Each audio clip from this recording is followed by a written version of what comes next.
Era el año 1961.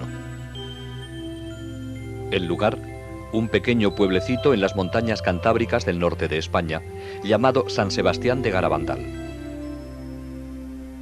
300 personas vivían allí, al pie de la montaña, en unas 80 casas de piedra. Este pueblecito está totalmente aislado de los demás de la región y es muy primitivo. Las casas carecen de agua corriente y la única fuente de calor es una estufa en la cocina. Solo hay electricidad durante unas pocas horas de cada noche. Las comodidades del mundo moderno, como televisiones y coches, simplemente no existen aquí. De hecho, no hay ni un solo motor en todo el pueblo. La gente se las arregla para ganarse la vida con la ganadería, teniendo que caminar a horas hasta llegar a los pastizales en lo alto de las montañas. Toda la familia participa en el trabajo, que consiste principalmente en recoger la hierba que luego se utiliza como alimento para los animales durante los crudos meses de invierno. Aunque Garabandal es el pueblo más pobre de la región, es también el más religioso. Todos los días, una de las mujeres del pueblo va por las calles haciendo sonar una campana para recordar a los habitantes rezar por los difuntos. Todas las noches, la gente se reúne en la pequeña iglesia para rezar el rosario y las letanías de la Santísima Virgen María.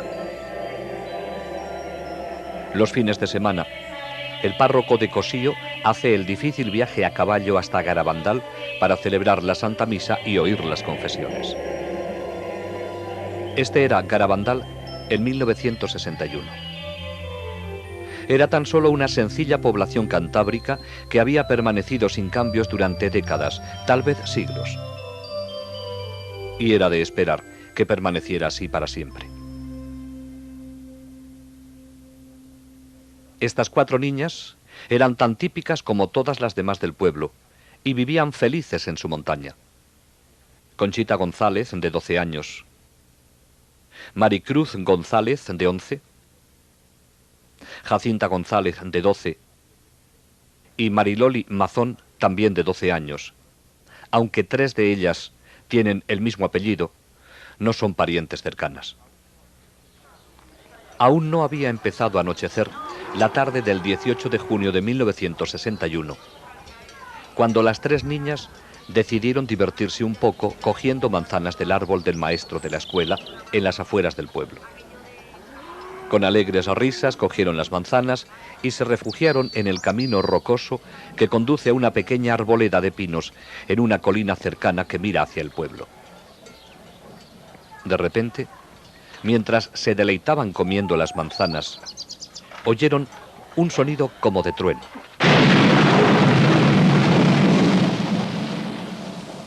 Comenzaron entonces a sentirse mal por haberlas cogido sin permiso.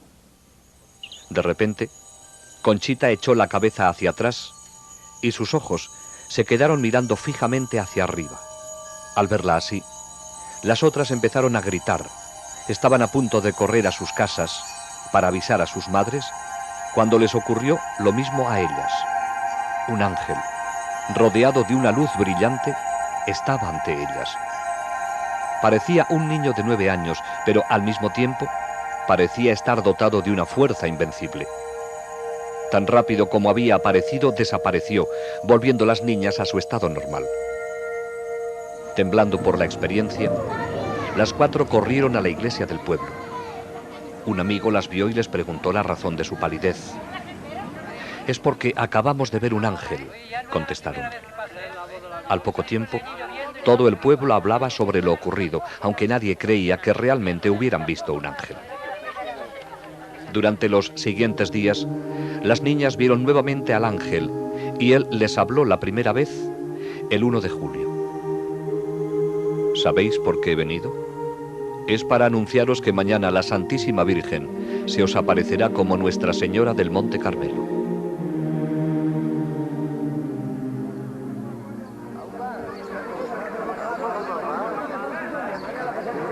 Para entonces, la noticia de las apariciones se había extendido a los distritos vecinos y el día 2 de julio, una gran multitud esperaba la aparición de la Virgen María. Alrededor de las 6 de la tarde, las niñas se encontraban en el lugar acostumbrado de las apariciones cuando cayeron repentinamente de rodillas sobre las piedras. Dentro de una luz brillante, vieron a una hermosa mujer entre dos ángeles y en uno de ellos reconocieron al mismo que habían visto anteriormente. Más tarde, se enteraron de que era nada menos que San Miguel Arcángel. Arriba y hacia la derecha, vieron un gran ojo dentro de un triángulo que las niñas llamaron el Ojo de Dios. Las niñas hablaron con su visión, sin el menor temor. Hablaban de sus familias, de los sacerdotes que estaban allí y del trabajo que hacían en casa o en los campos. La señora sonreía. Conchita dijo que era como hablar con su madre después de que hubiera estado lejos durante un viaje y acabara de regresar. Después del éxtasis, la gente naturalmente quiso saber cómo era la señora. En su diario, Conchita nos da esta descripción. La Virgen viene con un vestido blanco, manto azul, corona de estrellucas doradas. No se le ven los pies. Las manos estiradas con el escapulario en la derecha. El escapulario es marrón. El pelo largo, color castaño oscuro ondulado, la raya en medio, la cara alargada, la nariz alargada y fina, la boca muy bonita con los labios un poquito gruesos. El color de la cara es trigueño, más claro que el del ángel, diferente a la vez, muy bonita. Una voz muy rara, no sé explicarla. No hay ninguna mujer que se parezca a la Virgen, ni en la voz ni en nada.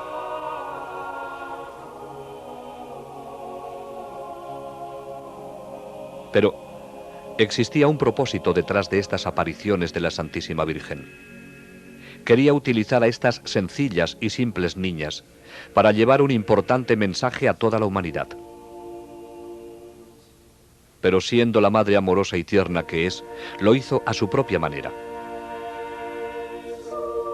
En su segunda visita vino con su pequeño niño en brazos, llenándose ellas de felicidad al ver al sonriente niño Jesús. Durante estas primeras apariciones, se vio a las niñas levantando pequeñas piedras hacia el cielo. Dijeron luego que la Virgen las besaba, pero añadieron que prefería besar objetos religiosos. La gente respondió entonces entregándoles rosarios, medallas, crucifijos y anillos de matrimonio, práctica que habría de continuar durante el transcurso de los acontecimientos. El 4 de julio, María les reveló su mensaje, diciéndoles que no deberían hacerlo público hasta el 18 de octubre. La verdadera naturaleza de las apariciones debería ser establecida primero para que el mensaje pudiera ser creído. Se necesitaba una prueba, y pruebas habría en abundancia. Varios médicos hicieron pruebas a las niñas durante los éxtasis. Encontraron que estaban rígidas, frías como piedras e insensibles al dolor. También experimentaban un cambio increíble en su peso. 2 hombres apenas podían levantar a una de ellas del suelo, mientras que ellas se levantaban entre sí con toda facilidad para besar a la señora de las apariciones. Las niñas sabían cuándo iban a tener una aparición mediante una serie de 3 llamadas interiores que se hacían progresivamente más intensas. Después de la última, salían corriendo llenas de felicidad a su encuentro celestial. Las llamadas tenían lugar a cualquier hora del día o de la noche, pero si las niñas se habían ido ya a la cama, entonces la Virgen respetaba su sueño. Conchita debió permanecer muchas noches en vela, esperando la última llamada de la Virgen. Hacia finales de julio, la frecuencia de las apariciones había aumentado a 2 o más en un solo día, con una duración desde 10 minutos hasta varias horas. Las caras de las niñas se transfiguraban, adquiriendo una belleza sobrenatural. Algunos observadores se impresionaban tanto con esto que les resultaba difícil mirarlas. Agosto comenzó con nuevos fenómenos. Durante las apariciones, cuando estaban de rodillas, Se las podía ver caer de repente hacia atrás hasta que sus cabezas tocaban el suelo. A veces caían al unísono, en perfecta sincronización, formando bellas esculturas. Merece la pena mencionar que nunca se les subió la ropa indecorosamente. En ocasiones caían totalmente rectas hacia atrás, dando un fuerte golpe seco en el suelo que horrorizaba a los espectadores, pero nunca se hicieron daño, levantándose luego sin el apoyo de sus manos o brazos. Comenzaron entonces los éxtasis ambulatorios, hacia adelante o hacia atrás y a través del pueblo, durante los cuales mantenían los ojos fijos hacia arriba todo el tiempo. Véase cómo el pie de Mariloli evita cuidadosamente una piedra del camino. A veces se movían tan rápido que ni los más jóvenes del pueblo, corriendo a toda marcha, podían alcanzarlas. Al terminar la carrera, no estaban cansadas ni sudorosas y sus pulsos eran totalmente normales. Durante estas carreras extáticas solían detenerse instantáneamente, desafiando las leyes de la física, mientras que los que trataban de seguirlas pasaban junto a ellas incapaces de detenerse tan rápido. Las niñas siempre llevaban crucifijos en las manos y los ofrecían para ser venerados a aquellos que estaban a su alrededor. Nunca sabían quién besaba el crucifijo, ya que durante los éxtasis solo veían a su visión y a ellas mismas. Por orden de la Virgen, sostenían el crucifijo para que lo besase aquel que María deseara.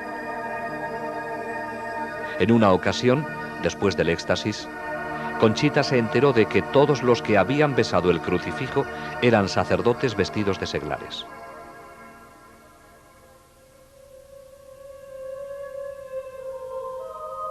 Entre los muchos sacerdotes que subieron a Garabandal a estudiar los acontecimientos había un sacerdote jesuita, el padre Luis Andreu.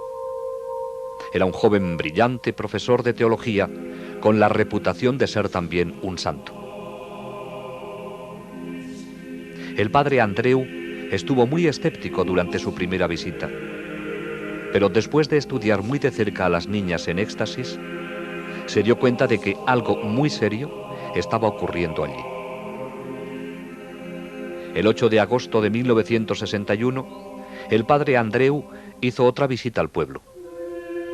Esa noche estaba entre la multitud de gente en Los Pinos, donde las visiones tenían lugar frecuentemente. De repente, su cara se puso tensa.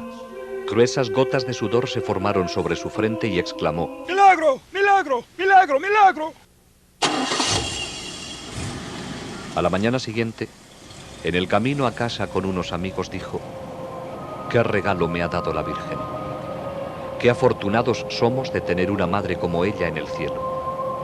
Este es el día más feliz de mi vida». Profirió entonces un leve sonido como de tos e inclinó la cabeza. El padre Andreu había muerto.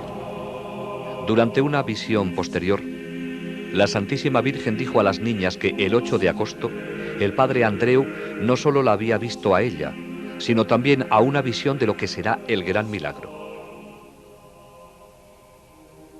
Uno de los lugares que las niñas visitaban más frecuentemente durante los éxtasis era la iglesia del pueblo, donde entraban para orar ante el sagrario.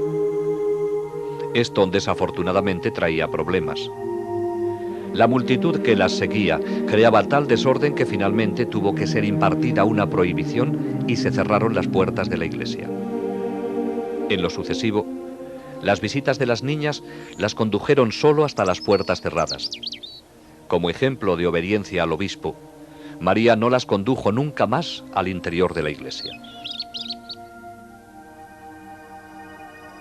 A comienzos de octubre de 1961, los éxtasis de las 4 niñas tenían a todos perplejos. Una vez que entraban en éxtasis, nada podía sacarlas de él. Se las podía pinchar con alfileres, podían ser quemadas con cerillas y se les podía echar arena a los ojos sin que nada tuviera efecto alguno.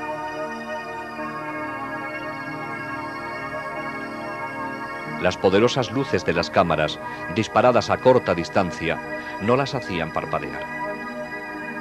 En sus marchas hacia adelante y hacia atrás, se movían con precisión y velocidad, sin siquiera mirar hacia dónde iban. Eran especialmente impresionantes sus descensos nocturnos hacia atrás, desde los pinos hasta el pueblo, a velocidades increíbles.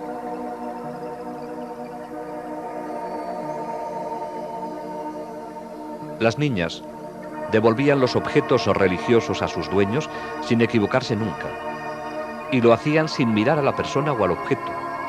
Estos objetos eran generalmente apilados sobre una mesa en casa de una de ellas, cuando no estaban allí. En ocasiones, los rosarios y las medallas con cadena se enredaban. Pero esto no era problema. La niña en éxtasis cogía los objetos de la mesa y los levantaba hacia la aparición, separándolos luego con toda facilidad en sus manos. Entonces tomaba el objeto recién besado por María y con los ojos fijos en la visión todo el tiempo, pasaba a través de la multitud hasta encontrar a su dueño. Era una experiencia conmovedora para la persona que se le entregara su rosario, medalla o anillo de matrimonio de esa forma misteriosa. Muchos lloraban, algunos se desmayaban.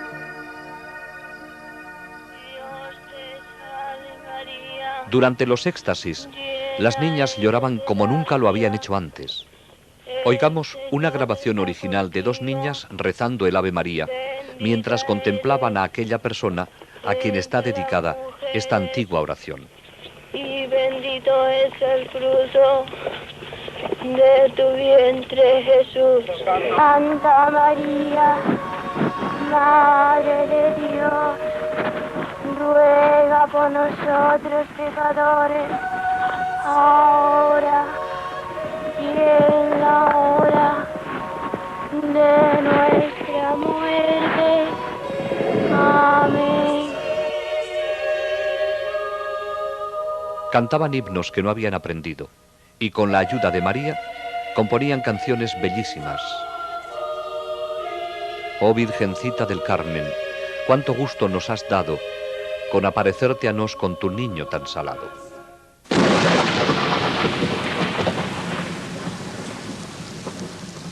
Finalmente llegó el 18 de octubre, el día en que las niñas habrían de anunciar el tan esperado mensaje de la Santísima Virgen. Era un día de apariencia apocalíptica, con rayos y truenos, lluvia y frío. No obstante, cientos de personas hicieron el sacrificio de estar allí en ese día tan importante. El tiempo pasó y muchos se fueron. Finalmente, el mensaje fue leído en voz alta en los pinos, a la multitud que aún permanecía allí. Hay que hacer muchos sacrificios, mucha penitencia, visitar al Santísimo. Pero antes tenemos que ser muy buenos. Y si no lo hacemos nos vendrá un castigo. Ya se está llenando la copa, y si no cambiamos, nos vendrá un castigo muy grande.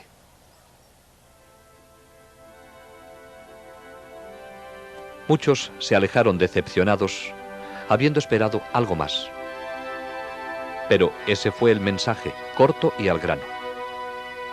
La más amorosa de las madres acababa de decirles a sus hijos, en un lenguaje claro y sencillo, lo que deberían hacer para evitar un castigo de Dios que sobrepasaría cualquier cosa que el hombre pudiera concebir.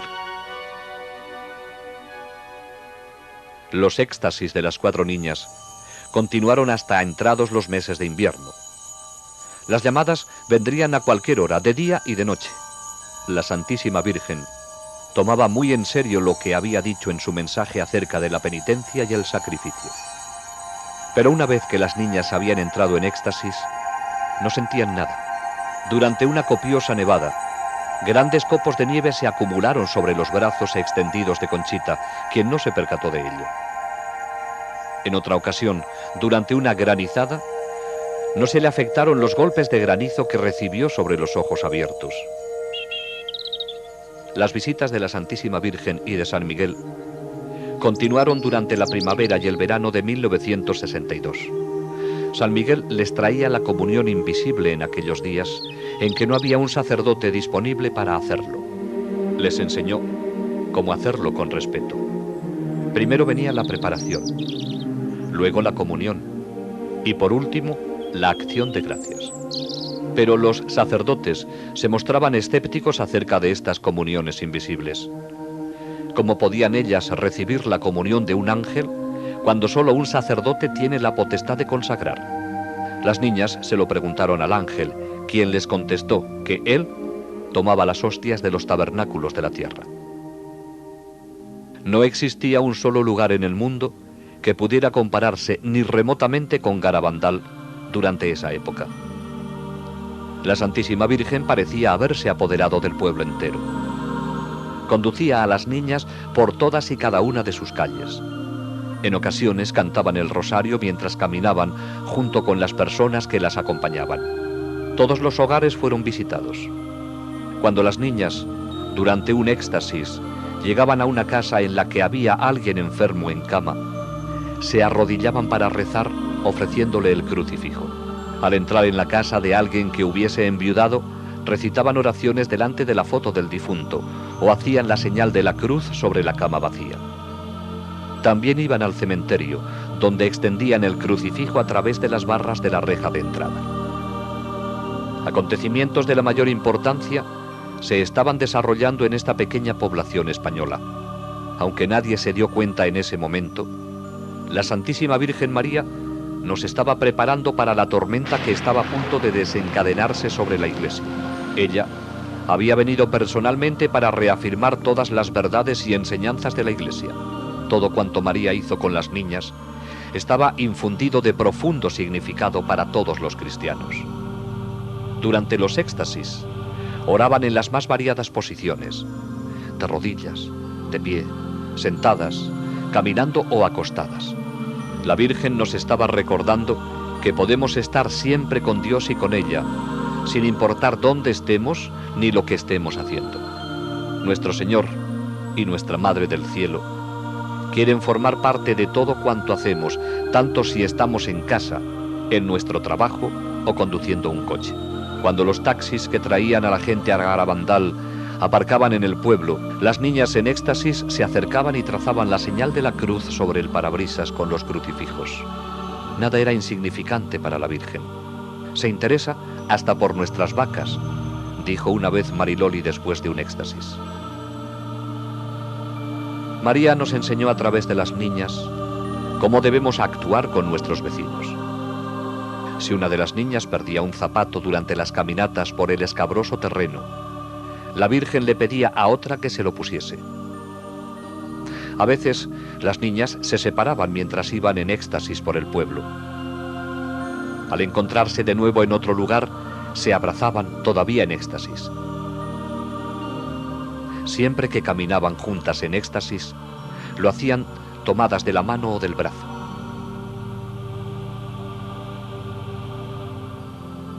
¿Y quién era esta señora de luz, actuando tan poderosamente en la pequeña población de Garabandal?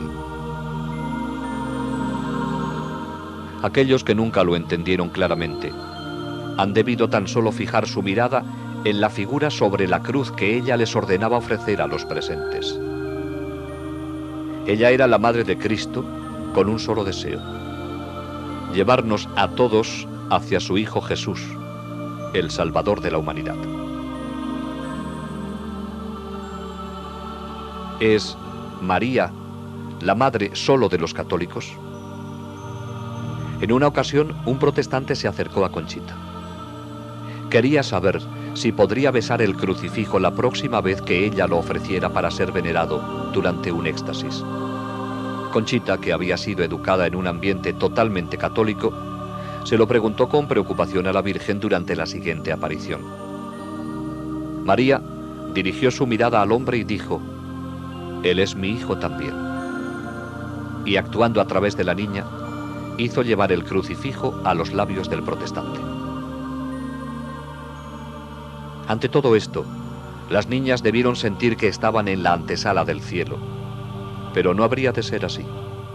Ellas, como todos los demás, tenían todavía sus vidas por vivir en un mundo real y difícil, cada vez peor con cada día que pasa.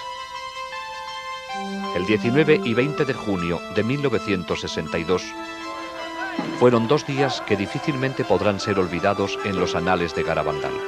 Durante un éxtasis se oyó gritar de terror a las niñas. Se había levantado el velo, permitiéndoseles dar una mirada a los acontecimientos del futuro. Vieron confusión por todas partes y a la Iglesia perseguida en un mundo dominado por el comunismo.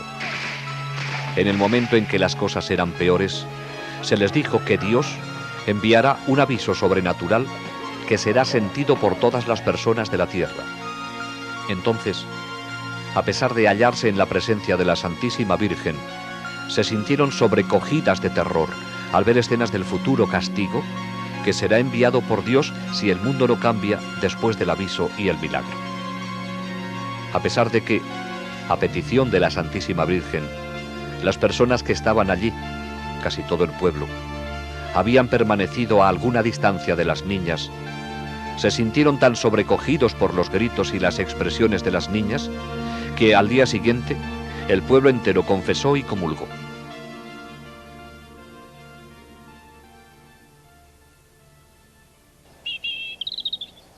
Durante algún tiempo, las niñas habían suplicado a la Santísima Virgen y a San Miguel obrar un milagro para convencer a aquellos que aún no creían. Finalmente, San Miguel dijo a Conchita que, en un día específico, según lo había determinado la Virgen, la comunión invisible que ella recibía se volvería visible sobre su lengua. Conchita lo llamó alegremente milagruco, ya que ella pensaba que la hostia que recibía era siempre visible. Varios centenares de personas se encontraban en el pueblo cuando, finalmente, llegó el día anunciado por Conchita con 15 días de anticipación. Pero la espera fue larga y cansada. Muchos se descorazonaron y se fueron. Entonces, alrededor de la 1:30 de la madrugada del 19 de julio, Conchita salió de su casa en éxtasis, dio la vuelta a la esquina y, con la multitud apretándose contra ella, cayó de rodillas en una calle vecina. Conchita sacó entonces la lengua. Aquellos que estaban a poca distancia de ella afirman que estaba vacía. De repente, más rápido de lo que puede detectar el ojo humano, una hostia blanca y brillante se materializó sobre la lengua de la niña. Un hombre de negocios de Barcelona, con una cámara de cine prestada y sin más iluminación que la que le prestaba una linterna de pilas, rodó algunas escenas mostrando la hostia sobre su lengua. Era este un milagro anunciado con anterioridad y registrado en una película que servía de prueba de la autenticidad de los acontecimientos de Garabandal. En octubre de 1962, a 1400 kilómetros de Garabandal, comenzaba a desarrollarse otro suceso de profundas repercusiones dentro de la Iglesia, sin precedente en tiempos modernos.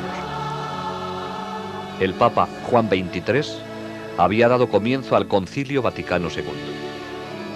Surgió entonces la pregunta natural: ¿existía alguna relación entre este acontecimiento eclesiástico monumental y los maravillosos hechos que estaban ocurriendo en un pueblecito del norte de España? La respuesta es un contundente sí, aunque el completo significado de esta relación solo podrá ser comprendido en el futuro. Durante un éxtasis se oyó a Conchita repetir las palabras de la Virgen: el concilio será el más grande de todos, será un éxito. A lo que respondió Conchita: qué bien, así te conocerán mejor y estarás más contenta. Hacia enero de 1963, Mariloli, Jacinta y Maricruz habían cesado de tener apariciones. Solo Conchita continuaba teniéndolas, aunque eran cada vez menos frecuentes. Sin embargo, por esta época, Conchita y Mariloli comenzaron a tener locuciones internas. Una locución es una voz interior que no va acompañada de una visión externa. En 1947, Joe Lo Mangino Perdió el sentido de la vista y el olfato en un absurdo accidente que le cercenó los nervios olfativo y óptico. Después de un largo periodo de tiempo, logró surgir en 1961 como un exitoso hombre de negocios, aunque agotado por el exceso de trabajo. Su médico le sugirió que se tomara unas vacaciones en Europa. Así que salió de casa en Lindenhurst, Nueva York, para visitar a su tío en el sur de Italia. Joey no era muy religioso en aquel entonces, y solo gracias a la insistencia de su tío accedió a hacer un largo viaje en coche hasta San Giovanni Rotondo, donde vivía Padre Pío. Este fraile franciscano, con las llagas de Cristo en sus manos, pies y en el costado, era considerado como un santo viviente. Joey no había previsto ningún encuentro personal con él. Sin embargo, al terminar la misa, se encontró en una habitación con otras personas esperando la bendición del Padre cuando pasara por allí. Al entrar el Padre Pío en la habitación, Joey se arrodilló para recibir su bendición. De repente, oí a la gente arrodillarse sin saber lo que pasaba. Padre Pío colocó sus brazos sobre mí y me besó en la frente. Me dijo: Joey, estoy muy contento de verte. Mi tío me dijo luego que era Padre Pío quien me había abrazado. Yo no sabía qué decir, porque nadie sabía que yo iría allí a verle, ni siquiera yo mismo. Joey quedó profundamente impresionado y 2 años más tarde regresó a San Giovanni. Esta vez decidió confesarse con Padre Pío. Fui al confesionario en que estaba el Padre Pío y me arrodillé en el reclinatorio con el Padre Pío sentado frente a mí. Me tomó la mano, así. Yo estaba asombrado pensando en los confesionarios americanos con paneles. Entonces, estando de rodillas, con mis manos entre las del Padre Pío, me dijo en italiano: Joey, confiésate. Y para ser franco, estaba entristecido porque no estaba llevando una vida adecuada. Me quedé atónito. No supe qué decir. Entonces, el Padre Pío me tomó la mano, así, y me dijo: confiésate. Pero de nuevo encontré muy difícil hablarle. Entonces, en perfecto inglés me dijo: Joey, ¿recuerdas cuando estuviste en un bar con una mujer llamada Bárbara? ¿Recuerdas los pecados que cometiste? Y en perfecto inglés pasó a decirme las personas con las que había estado, los sitios a los que había ido y los pecados que había cometido. Naturalmente, estaba sudando, pero Dios me concedió la gracia de entender que si tenía que soportar todo aquello para volver a ser feliz, merecía la pena. Creía realmente que el Padre Pío podría ayudarme. Entonces, cuando llegó al fondo de todos mis pecados, después de lo que me parecieron 1000 años, me dijo en italiano: ¿estás arrepentido? Y yo le dije: sí, lo estoy, Padre Pío. Entonces me dio la absolución. Los ojos me daban vueltas en la cabeza y comencé a frotarlos, así. La cabeza me daba vueltas y yo seguía frotándome los ojos. De pronto, mi mente se aclaró totalmente y me puso su mano estigmatizada sobre los labios, así. Besé su estigma y me dio una ligera palmada en la cara, diciéndome en italiano: Joey, un poco de paciencia y valor, y vas a estar bien. Tenía 33 años, pero me sentía como si tuviera 16. Tenía el firme propósito de corregirme, lamentaba todos los pecados que había cometido durante mi vida. Me sentía tan bien y tan limpio que no quería involucrarme con nadie por temor a que, solo al hablar, pudiera perder la gracia que había recibido. Pero aún había una gracia más para Joey, mientras se arrodillaba con otras personas para recibir la bendición del Padre Pío. Cuando tuve el accidente aquí, en 1947, perdí el sentido del olfato. Todo esto está suturado. Y esta es una fractura de 3 pulgadas sobre la frente. No solo perdí mis ojos, sino el olfato. Cuando me arrodillé para recibir la bendición del Padre Pío, sentí una fragancia de rosas que provenía de la sangre de sus manos. Al percibirla me sorprendí y me eché hacia atrás contra la pared, con los brazos levantados, así. para protegerme. No sabía qué pasaba. Padre Pío bajó mi mano y me dijo en italiano: Joey, no tengas miedo. Y me tocó así, en el puente de la nariz. Mi sentido del olfato fue restablecido después de estar sin él desde el día del accidente, en junio de 1947, 16 años atrás. Joey estaba lleno de paz y felicidad y no quería abandonar San Giovanni. No obstante, su compañero de viaje le recordó que tenían el compromiso de pasar parte de sus vacaciones en un lugar llamado Garabandal. Cuando Mario me recordó que teníamos que irnos a Garabandal, le dije: Mario, ¿cómo sabemos que es verdad? A lo mejor no es una aparición verdadera. Tal vez es un truco del demonio para hacerme perder las gracias que acabo de recibir. Preguntémosle a Padre Pío. Entonces él dijo: ok. Siempre habíamos tenido una magnífica acogida por parte de los religiosos con los que residía Padre Pío, así que fuimos donde estaban ellos y les dije: quisiera hablar con Padre Pío, ¿es posible? Y el religioso dijo: oh sí, Joey. Hicimos las maletas y volvimos más tarde, ese día, para encontrarnos con Padre Pío en el claustro. Al arrodillarme, le dije al Padre Pío: ¿es cierto que la Virgen se está apareciendo a 4 niñas en Garabandal? Y él dijo: sí. Dije entonces: Padre Pío, ¿debo ir allí? Y él dijo: sí, ¿por qué no? Y así es como ocurrió. Debido a que Padre Pío me aseguró que la Virgen se estaba apareciendo allí, dándome su autorización para ir, no tuve miedo y fui. La primera de muchas visitas de Joey Lomangino a Garabandal fue en febrero de 1963. En aquellos días, especialmente durante el invierno, una de las únicas formas de llegar al pueblo era en carreta de bueyes. No pasó mucho tiempo antes de que Joey se encontrara y conociera a las niñas a quienes la Virgen se había aparecido, quedando inmediatamente impresionado por su sencillez y sinceridad. Conchita habría de convertirse en una buena amiga. Joey se quedó también impresionado por el mensaje y sintió la necesidad de hacerlo conocer. Sin embargo, se sentía impedido por su ceguera. Me dije: ¿qué puedo hacer para hacer conocer al mundo al Padre Pío y el mensaje de Garabandal? ¿Qué puedo hacer? ¿Qué puede hacer un ciego? Nunca estuve en una obra de teatro en el colegio de lo tímido que era. Joey regresó a casa. Tenía un álbum de fotos de Padre Pío y de las 4 niñas en éxtasis, con explicaciones en relieve bajo cada foto. Visitaba las casas de sus amigos y familiares, dándoles explicaciones sobre el famoso estigmatizado y sobre los hechos admirables que estaban ocurriendo en Garabandal. De esta pequeña semilla habría de surgir un apostolado a través del mundo entero.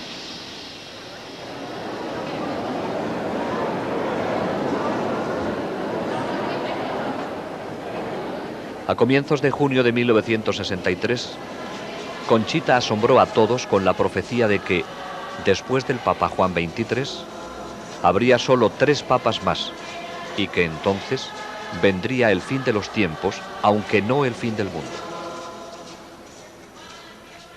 El 19 de marzo de 1964, día de la fiesta de San José, Conchita tuvo una locución en Los Pinos durante la cual la Virgen le dijo que el día del gran milagro, Joey Lomangino recuperaría la vista para siempre. El 18 de julio de 1964, Conchita tuvo otra locución, en la cual le fue dicho que al día siguiente del gran milagro, el cuerpo del padre Luis Andreu sería encontrado incorrupto en su tumba. Enero de 1965.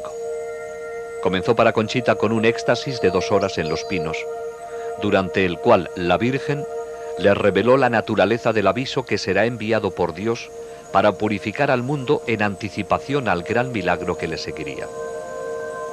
También le dijo que, debido a que el mundo no había respondido a su primer mensaje, por intercesión de San Miguel, daría un segundo y último mensaje el día 18 de junio de 1965. Miremos ahora Los grandes acontecimientos profetizados en Garabandal. Primero vendrá el aviso.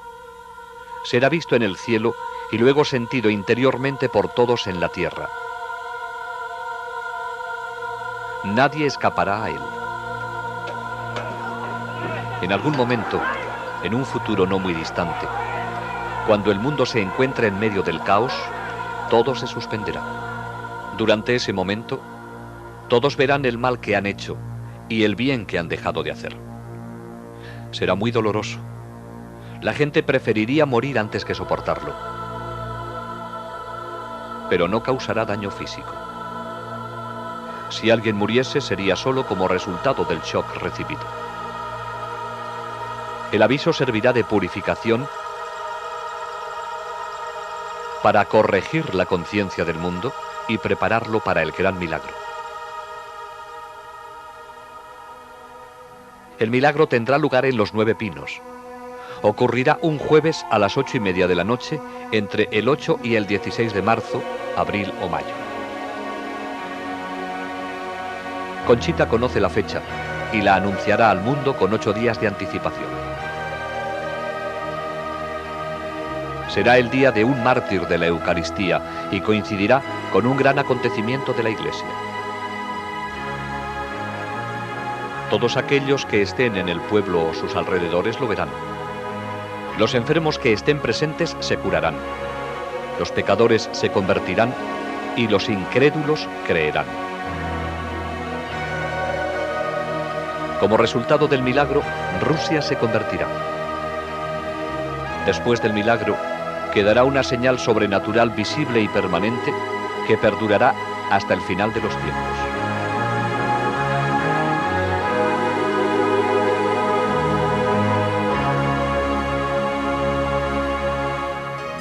Si después del milagro el mundo no cambia aún, entonces Dios enviará un castigo. Será peor que cualquier cosa que el hombre pudiera imaginar y estará en línea con lo que merezcamos por nuestros pecados.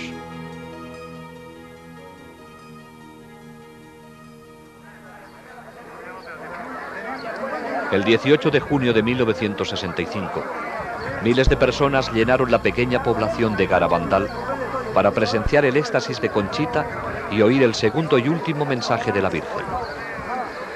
De nuevo tendrían que esperar. Ya tarde, siendo de noche, Conchita entró en éxtasis.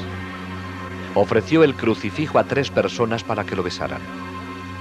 San Miguel le dio entonces el mensaje de la Santísima Virgen. Como no se ha cumplido y no se ha hecho conocer al mundo mi mensaje del 18 de octubre, os diré que este es el último. Antes, la copa se estaba llenando. Ahora está rebosando. Muchos cardenales, obispos y sacerdotes van por el camino de la perdición, y con ellos llevan a muchas más almas. A la Eucaristía cada vez se le da menos importancia. Debemos evitar la ira de Dios sobre nosotros con nuestros esfuerzos. Si le pedís perdón con vuestras almas sinceras, Él os perdonará. Yo, vuestra madre, por intercesión del arcángel San Miguel, os quiero decir que os enmendéis. Ya estáis en los últimos avisos. Os quiero mucho y no quiero vuestra condenación. Pedidnos sinceramente y nosotros os lo daremos. Debéis sacrificaros más. Pensad en la pasión de Jesús.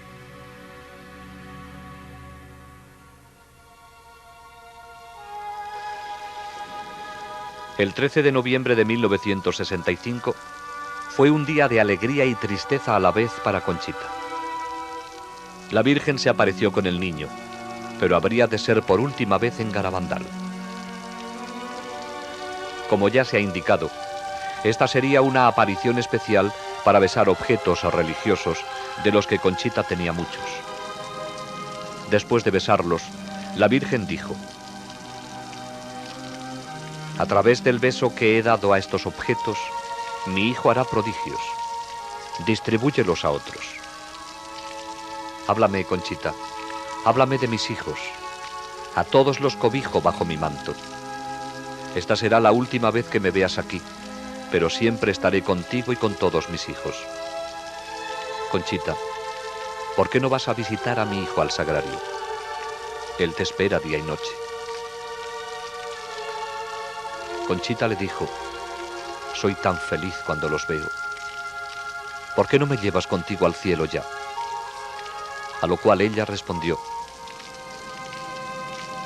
¿recuerdas lo que te dije el día de tu santo? Cuando te presentes ante Dios, tus manos deberán estar llenas de buenas obras, hechas para tus hermanos y para su gloria. En este momento, tus manos están vacías.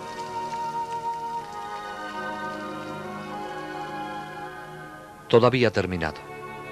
Los momentos felices en los que Conchita había estado con su Madre Celestial y con el niño Jesús habían concluido, aunque todavía sentía su presencia. Conchita dijo, han dejado mi alma llena de paz y felicidad, con un gran deseo de vencer mis faltas y amar con todas mis fuerzas los corazones de Jesús y María, que tanto nos aman.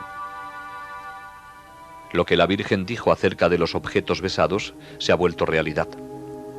Continúan recibiéndose informes de todo el mundo sobre casos de curaciones físicas y de otros favores recibidos. Muchos de ellos han venido de una medalla que Conchita dio a Joey Lomangino y que ha sido venerada por miles de personas en todo el mundo durante los muchos años de actividad apostólica de Joey. ¿Y qué dice la ciencia de los acontecimientos de Garabandal? Más de 40 médicos han examinado a las niñas en diferentes momentos. El pediatra Dr. Celestino Ortiz las estudió durante 22 días consecutivos. Fuera de los éxtasis las encontró normales y equilibradas. Sobre sus éxtasis dijo, permanecer en silencio sería una auténtica cobardía científica. No encontramos ninguna explicación satisfactoria para tales fenómenos. El doctor Ricardo Ponsernó era un neuropsiquiatra de reconocimiento internacional, en el clímax de su carrera. Efectuó los más exhaustivos exámenes a las niñas en un período de 12 días. Sus conclusiones: la cantidad y calidad de los fenómenos excluyen cualquier explicación natural. Dijo, desde un punto de vista estrictamente científico, no se puede negar la posibilidad de un origen sobrenatural en todos estos fenómenos. Otro eminente psiquiatra, conectado a los acontecimientos, es el doctor Luis Morales. En 1961 tenía su propia clínica en Santander, donde el obispo le nombró jefe de la comisión creada para estudiar las apariciones. En ese momento, él no creía en el origen sobrenatural de estas. Más tarde, el mismo doctor Morales sorprendió al cambiar su opinión original. El 30 de mayo de 1983, con autorización del obispo de Santander, dio una conferencia pública en el salón de actos más grande de Santander. Durante la misma, expuso ante la multitud las razones por las cuales estaba convencido de que las apariciones de Garabandal eran dignas de crédito.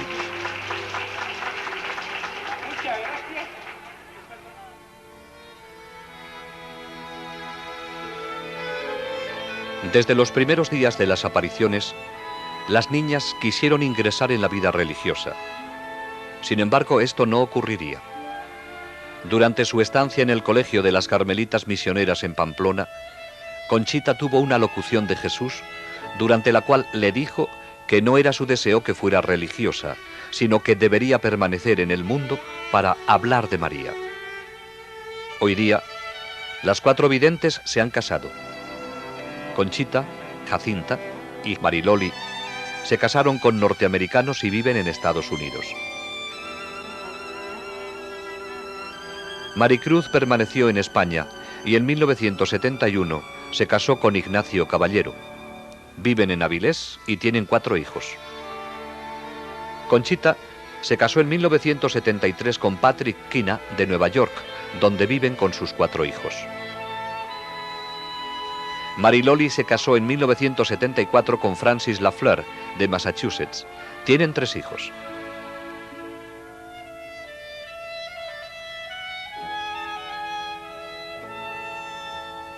Jacinta se casó en 1976 con Jeffrey Monihan, de la Marina de los Estados Unidos. Tienen una hija.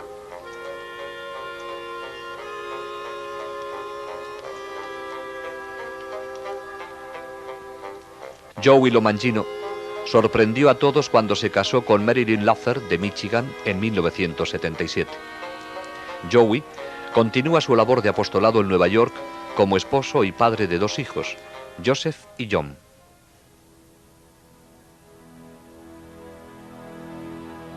El principal propósito de la Santísima Virgen al aparecerse en Garabandal fue entregar un mensaje. Pero además de este mensaje, hizo un énfasis tan especial en otros puntos que estos llevan mensajes implícitos en sí mismos. La especial importancia de la Santa Eucaristía fue resaltada con la comunión invisible que San Miguel daba a las niñas y por el milagro de la hostia visible, al igual que por las muchas visitas al Santísimo Sacramento. Se pudo observar que, durante estas visitas, las niñas nunca dieron la espalda al sagrario, incluso saliendo de la iglesia caminaban hacia atrás. Durante todo el período de acontecimientos, la Virgen urgió constantemente a rezar por los sacerdotes. La Virgen escogió aparecerse bajo la advocación de Nuestra Señora del Monte Carmelo, estrechamente ligada al escapulario marrón. Habló de su importancia y lo llevó siempre en su brazo durante las apariciones. El escapulario es un signo de consagración a Nuestra Señora bendita. Aquellos que lo lleven con fe y devoción pueden estar seguros de su maternal protección durante los terribles días en que vivimos y en el momento de la muerte. El rosario fue algo muy importante dentro de los acontecimientos de Garabandal. María no les pedía a las niñas que lo recitaran durante las apariciones, se lo ordenaba.